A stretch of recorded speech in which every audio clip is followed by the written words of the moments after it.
আমি বারেরাতে ব্রিক্সের ব্যবসা করি, ইট খোলা চালাই।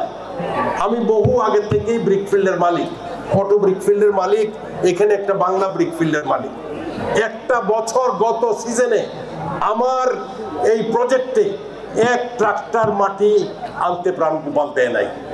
সমস্ত জায়গাতে পুলিশ দিয়ে আটকাইছে ট্রাক্টর, তারপরে যারা ট্রাক্টর নিবে ওই তাদেরকে অ্যারেস্ট করে থানায় নিয়ে গেছে। আরে বাবা, ব্যবসাও করতে দিবি না তো দেশটা। এই যে আমার পূর্ব দিক দিয়া খুরশিদের ছেলেরও একটা ব্রিকফিল্ড আছে, তার এখানে আওয়ামী লীগের মাস্টার বয় দিয়া মাটি সাপ্লাই দেয়, আর আমারটাতে আনতে গেলে ট্রাক্টর আটকে রাখে। তারপরে আমি বলছি যে সেটা বেচালা, এই ব্যবসাই করতাম না। তো একজন বিন্নাওয়ালা 2 কোটি টাকা দিয়া ব্রিকফিল্ড হয়ে গেছে।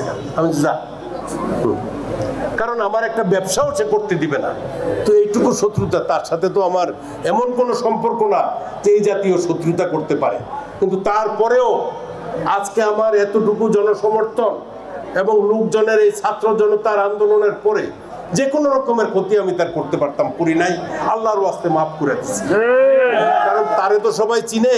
তার আত্মাও বেঙ্গালে পত্রিকা উঠবো, আর আমি না করে থাকলেও কবিরাজন সব করাইছে হতো না।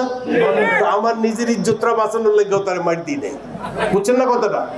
যে না তেজে এখানে যদি অ্যাক্সিডেন্ট করে মরেও যায় তাহলে কবিরাজন সাহেবের গাড়িতে মেরে নিচ্ছে, বুঝছেন না? কারণ যেই শত্রুতা সে আমার সাথে করছে, যে এই শত্রুতার পরে তো এটা প্রশাসন মনে করতেই পারে না, কিন্তু তারে আমি মাফ করে দিছি।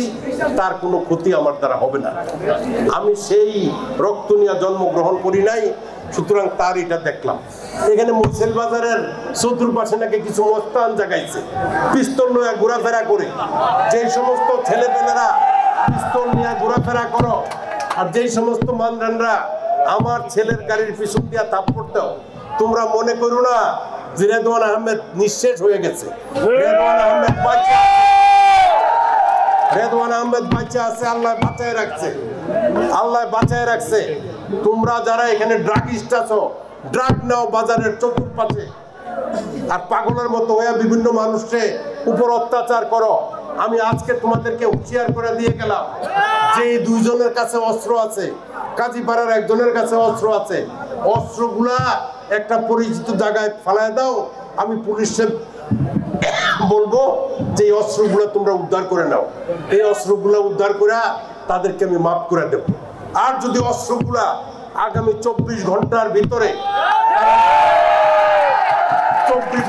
ভিতরে জমা না দেয়, তাহলে তাদের বাড়ি ঘর সমস্ত জায়গাতে মিলিটারিরা আইসা পাশায় বাইরেইয়া পিছপোড়া বান দিয়া এদের কাছ থেকে অস্ত্র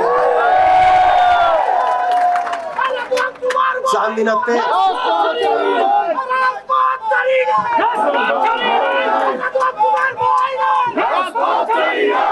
চান্দিনাতে